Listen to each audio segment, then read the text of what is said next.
Cedric says hi.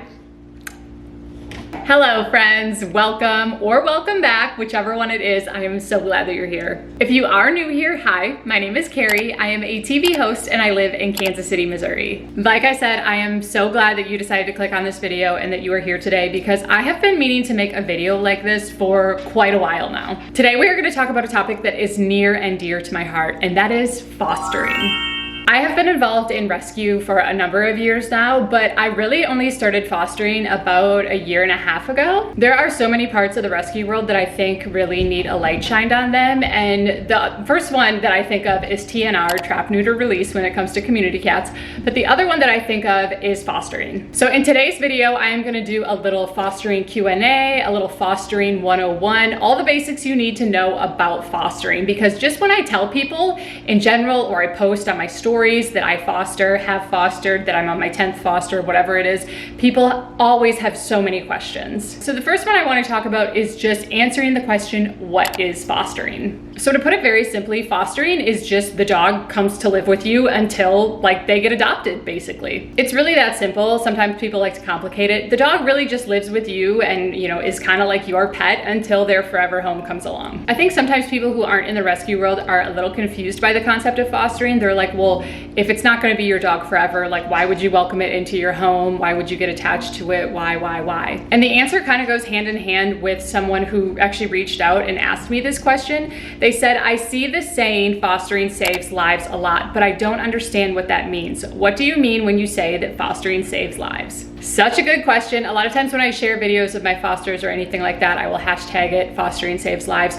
Fostering does save lives, and this is why it is so important. So I will explain it kind of like this. A lot of times you opening up your home to foster a dog creates a ripple effect and creates the chance for another dog to not lose their lives, because the fact of the matter is dogs are getting euthanized every single day, and not just one or two. A lot of times it's dozens and dozens and dozens of dogs that are getting euthanized every day simply because there is not enough space. Think of it like this. The city-run shelter has space for 400 kennels. That is 400 dogs that they can house within their space. That's strays that come in, that's cruelty, neglect, seizure cases, that's owner surrenders. All of those, they have 400 spaces. If those 400 kennels are full at the beginning of the day, and let's say they have 30 more dogs that come in throughout the day, and throughout that day they have 10 dogs that get adopted, that leaves them at an overflow of approximately 20 dogs. And where do those 20 dogs go? They don't go anywhere. What happens is they make the decision to euthanize some dogs in order to make space. I could sugarcoat it for you, but I'm just not going to. I don't have it in me to sugarcoat it for people who are uncomfortable with the thought that dogs are killed for no reason. Like, yes, every day dogs are killed for no reason other than that there is not enough space for them all. And keyboard warriors, put down your fingers. No kill shelter, no kill shelter this, no kill shelter that, no kill shelter that. No kill shelters kill dogs every single day, and a lot of times they are killing dozens of dogs every single day. Let's bring it back to fostering. How does fostering help? Let's say, as I said, there's 400 dogs at the shelter. There's space for them. We start the day with 400 dogs. 30 more dogs come in throughout the course of the day, and 10 dogs get adopted. So we are at a net where we have 20 overflow, right? All the staff gets together and they're like, okay, 20 dogs have to die. That's just the way it is. But then they get a wonderful phone call, and there is 5 different people on the line that say, hey, I know animal populations are out of control and I want to be a part of it. I want to foster a dog. 5 people do that. That means now we can get 5 dogs out of the shelter and into foster homes. That means that 5 kennels open up, and that means that 5 other dogs do not have to lose their lives for lack of space. Does that make sense? The saying fostering saves lives is 1000% true, because there are so many good dogs that are euthanized because there is no space.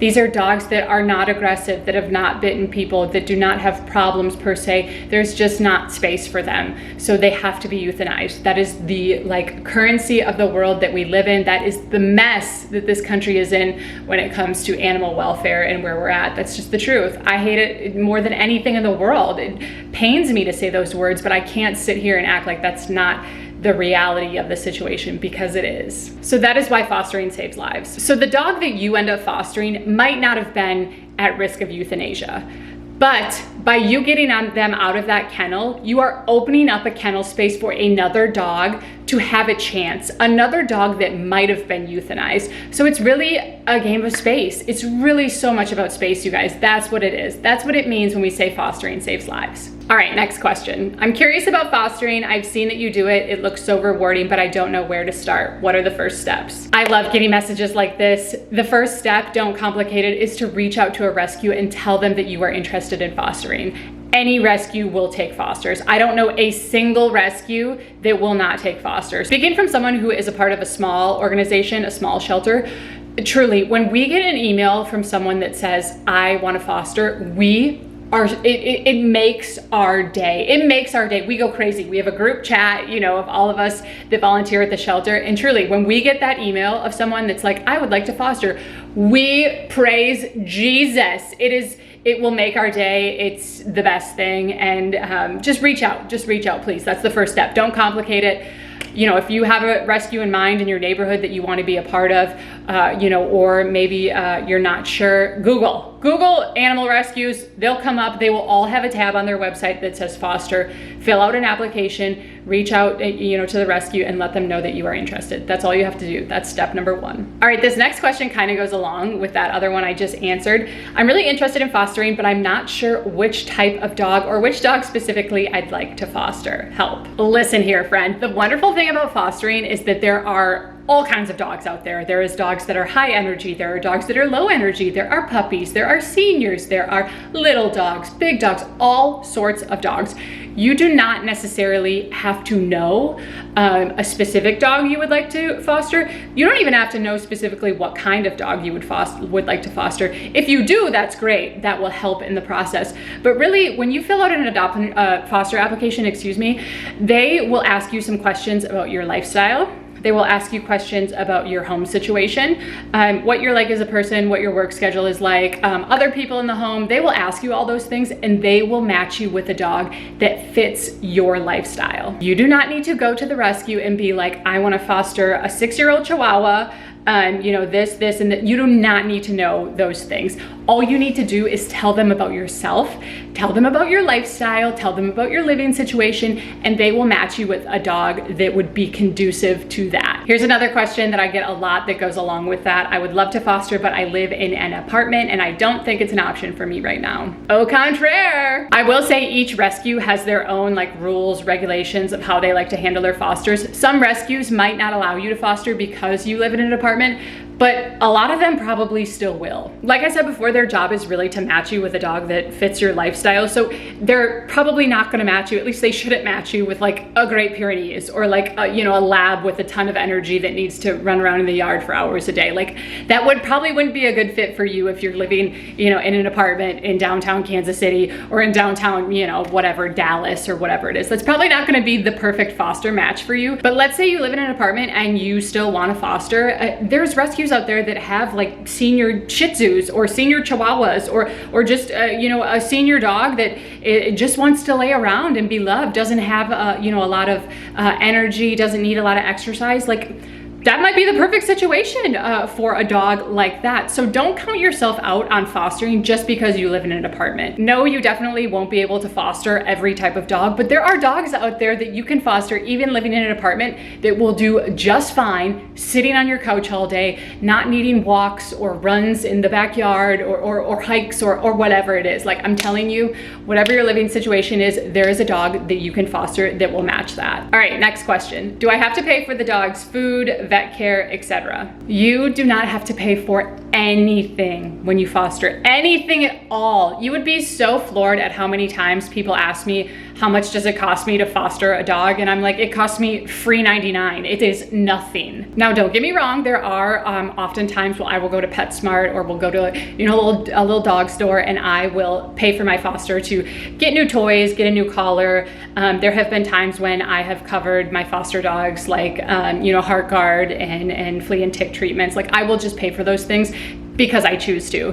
There is never any expectation that I do that, but I will pay for those things, you know, as like an in-kind donation basically to the shelter. But like I said, that is not expected. If I ever do, you know, buy toys or anything like that, you know, the person who runs our foster program is always like, hey, like send me, you know, a Venmo of whatever you spent and we'll reimburse you. So that, you know, that's always the option. That's always the, you know, the baseline of what's expected. If you do want to spend your own money and like I said, kind of donate that as like a in-kind donation, they will definitely accept that, and that is so appreciated. But otherwise, it costs nothing. When I run out of dog food for the foster dog, I go to the shelter, I pick up a bag. When he has medications, I go to the shelter, I pick up his medications. If he has vet appointments, I go to the vet, I take him to the appointment, and then the shelter calls later and pays for the appointment after I leave. So it is absolutely free 99. It costs you nothing to foster. All right, next question. How long of a commitment is it? I would love to foster, but I also have some travel plans up on the horizon that I don't want to have to cancel because I have a foster dog. Another question that I get often is how long will you be fostering for? That's kind of the thing about fostering is you really don't know. I have had a foster for 3 days. I have also had a foster for 5 months. So it really can be anywhere in between that. Now, when I say 5 months, sometimes people get freaked out and scared, but let me tell you this. You can foster for as long or as short as you want to. Ideally, from the rescue standpoint, you would foster a dog until they get adopted. That is our, you know, dream scenario for every dog that goes into foster. Whatever availability you have to foster, the rescue will work with you for that amount of availability. For example, when I was fostering my longest term foster, Paco, who I had for 5 months, I went back home to Wisconsin quite a bit when I had him. And every time I went back home to Wisconsin, I chose to take him with me. So he would ride in the car with me. You know, he was my dog. While he's fostering, he's basically my dog. So he went with me every time. But let's say I was going on vacation for a week and I was flying and I couldn't take him with me, like it wasn't an option. My husband wasn't here to watch him. What I would do is call the shelter that I am fostering through and I would say, hey, this is Carrie, Paco's foster. I am going on vacation, you know, next month for the week of this, blah, blah, blah, and I need care for Paco while I'm on vacation. The rescue will find care for your foster dog while you're out of town. Because the dog is still property of the shelter, it's their job to find, you know, child care for that dog while I'm out of town. Like I said, I don't have a ton of firsthand experience with this because anytime I've had a foster, the foster has always gone with me wherever I've gone places. You know, I haven't gone on vacation where I've been flying or, you know, couldn't take the dog with me. Like I've never had that problem. Whenever I went somewhere, you know, back to Wisconsin to visit my family, A, I was driving, so it was easy to throw Paco in the car and just take him with me. And B, like I just brought him with me. Like that, why not? Like he's my dog. Like I was just hanging out with my family, having a good time. I wasn't doing anything. Like I knew it would be easy for me to take him with. So I would just take him with me. Make sure it's okay with your rescue that you're taking them with you. But I think 9 times out of 10, if you want to take your foster dog with you wherever you go, like most rescues are going to be perfectly 100% fine with that. Another thing I really want to touch on and kind of hit home is that a lot of these dogs are coming from situations where they were strays or they were in a shelter for a long time in a really noisy, crazy, chaotic environment. And so give them time to adjust to being in your home. There is the 3-3-3 rule, which we often talk about in the rescue world. So the rule is 3-3-3. It's 3 days to decompress, 3 weeks to learn your routine, and 3 months to start feeling at home. Now, I do think this rule is just like a general rule of thumb. Some dogs are gonna take longer, some dogs are gonna take shorter, some phases are gonna last longer than others, but it's important that you give the dog time to decompress, time to understand your home, to understand the rules, to understand your routine. Give it time. Don't expect the dog to assimilate right away to your routine, especially when we're talking about dogs that have been abused or come from really tough backgrounds. Like slow and steady wins the race. These dogs have probably been through unimaginable things. Let them just decompress. Just take it slow with them, please. They deserve it after everything they've been through. The other question that I often get, or comment that I always get, is people say, I can't foster, I work out of the home 9 to 5. Look, in a perfect world, we would all work from home, or not work at all, let's be real, and we would spend, you know, all day with our dogs, but that's not the case. And no rescue expects you to, you know, have to work at home in order to foster. Every foster I've had, I have worked a 9 to 5 job while having said fosters. This is the truth of the matter. When a dog is in the shelter, they are in a kennel inside for 23 and a half hours a day. If they're lucky. There's a lot of shelters that are so full right now that those dogs are in kennels 24/7. They don't get to go out to go potty. They just have to defecate right there in their kennel. They don't get walks. They get fed. You know, if they can get treats, sometimes shelter staff will go around and give them treats, but a lot of dogs spend 23.5 hours a day in a kennel. So if you can provide a dog anything better than 23.5 hours a day in a kennel, they are better off with you, you know, in a foster home than they are at the shelter. All right, of course, the question, the comment that I get the most is, I don't know how you do it. I would fall in love with them all. How do you let them go? How do you not get attached? Blah, blah, blah. Like, this is the question that I get nonstop. And the truth is that I do get attached. I get attached to every single one of them. I see, you know, a random bunny making a nest in my backyard and I'm attached. Like, of course I get attached to them. Like, I love them. I love them all so deeply and so much. I think we live in a society where we really think that loving something equals that we need to have it. It needs to be ours. And I see this a lot with romantic relationships. I see this a lot with food, or with super expensive, you know, things, whether it's clothes or homes or whatever it is. Like, if we love something, then that means it needs to be ours. Like, it is ours. And as I've gotten older, I have rejected that notion, and I've become a better person because of it, or a happier person, a more settled person mentally because of it. And I think that fostering has only reiterated that more. Just because you love something does not mean that it's yours, or that it should be yours. And fostering is 100% that case. I loved Paco so much. I thought really seriously about keeping him. I still love him so much, but I knew that he wasn't meant to be mine. And I think that if more people could really dig deep and access that part of themselves to really be able to distinguish the two, we might live in a better world, to be honest with you. I do think that when you know, which is why I ended up foster failing Doogie back here, because I just knew that he was mine. I had him about 2 weeks, and in those 2 weeks, like, I just had a knowing and a feeling that he was mine and I was him, and that's how it was gonna be from now on. But it was, you know, getting in touch with that feeling and being able to let go of ones that came before him that made me know that it was right when he came to me. So yes, I do fall in love every time. Yes, I do get attached, but I'm able to access a part of my emotions and a part of my inner knowing and know, you know, when I love something, but it's not for me. Like, not everything that we love is for us.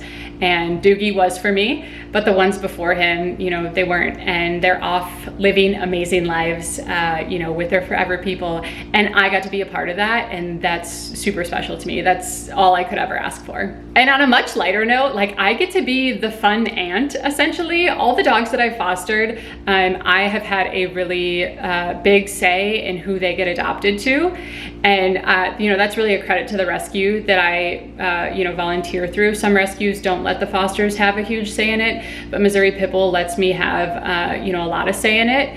I get to go over the application. I get to interview the person, you know, and if I, you know, really didn't get a good feeling from an application, they would pass on that application, because I know the dog better, you know, than anyone else does. The dog's been living with me, so they really value my opinion. They value how I feel, and they know that they want me to be happy about where the dog is going. So being involved with a rescue who really places a lot of emphasis on how their fosters feel and the homes that the dogs are going to is really important to me. To be honest with you guys, I have struggled to make this video for a really long time because I feel so passionately about it that it all sometimes comes out a jumbled mess. So I hope that these questions that I answered make sense. I hope that you got something from it. Things that I'm most passionate about that are sometimes hardest for me to cohesively share my thoughts about. You know, I talk for a living and I talk on camera for a living, like,